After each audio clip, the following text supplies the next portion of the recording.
Assalamualaikum warahmatullahi wabarakatuh. Baik, pada video kali ini saya akan mencoba sedikit menerangkan tentang yaitu materi pengembangan RPP.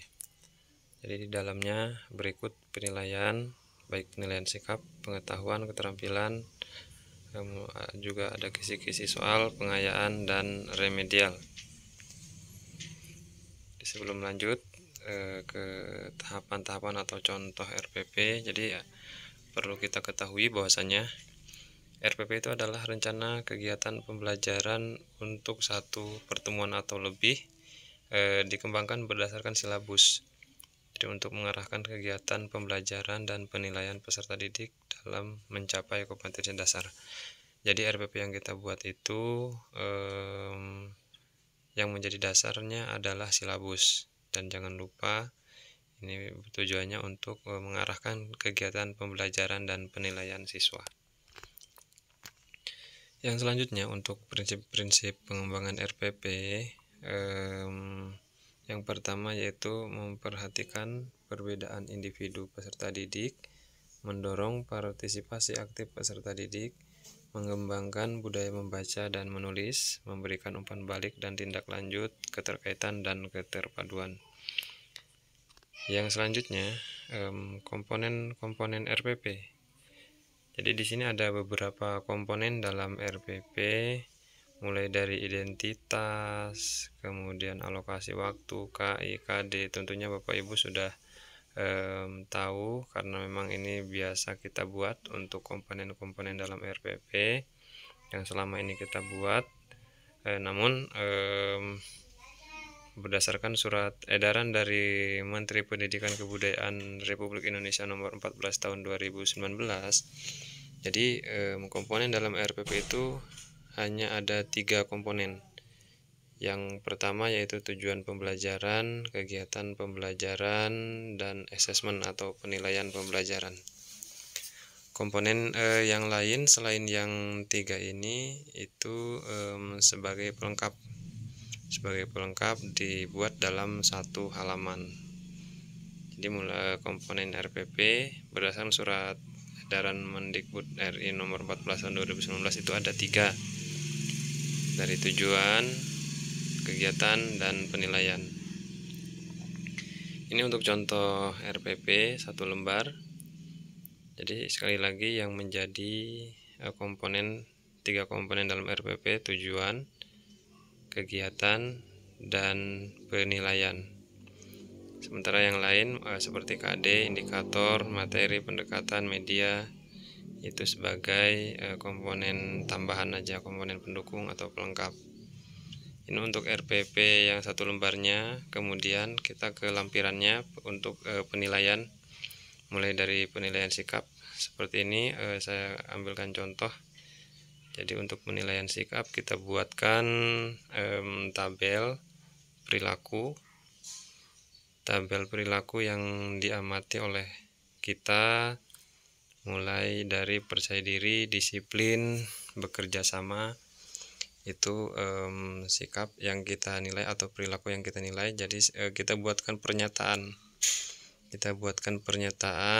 Contohnya di sini, Pak Muhammad adalah orang yang kaya di desanya, tetapi tidak pernah mau bersedekah.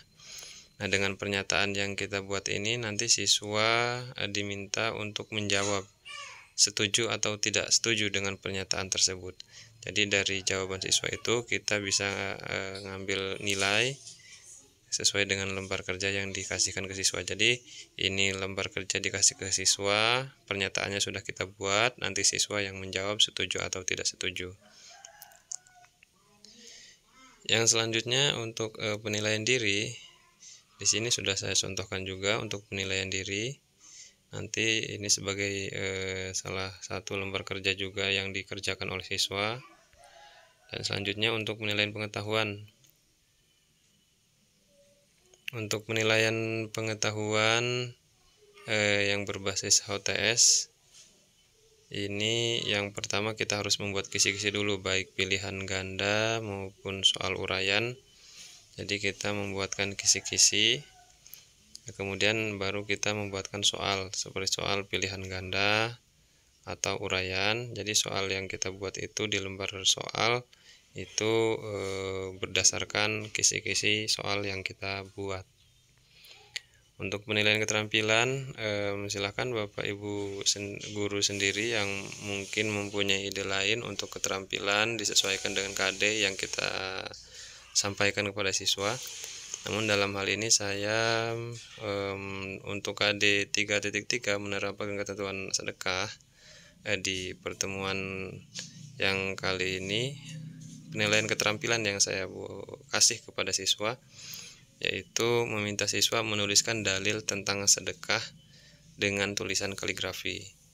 Jadi siswa kita minta untuk mencari dalil kemudian dituliskan kaligrafi. Jadi ada dua aspek yang dinilai, tema horizontal huruf dan estetika tulisan atau keindahan. Ini untuk contoh penilaian keterampilan yang saya buat. Kemudian setelah itu yang terakhir yaitu pengayaan dan remedial. Jadi pengayaan ini dikasih kepada siswa yang memang sudah tuntas. Artinya nanti siswa diminta untuk mengerjakan soal pengayaan yang telah disiapkan berupa pertanyaan-pertanyaan sekitar materi sedekah. Sementara untuk remedial tentunya ini diberikan kepada siswa yang belum tuntas. Jadi nanti guru akan melakukan penilaian kembali dengan soal yang sejenis. Untuk remedial tentunya dilaksanakan pada waktu dan hari tertentu yang disesuaikan. Contoh mungkin pada saat jam belajar apabila masih ada waktu, atau di luar jam pelajaran, atau 30 menit setelah jam pelajaran selesai. Jadi ini pemaparan tentang RPP dan lampiran-lampirannya. Terima kasih. Wassalamualaikum warahmatullahi wabarakatuh.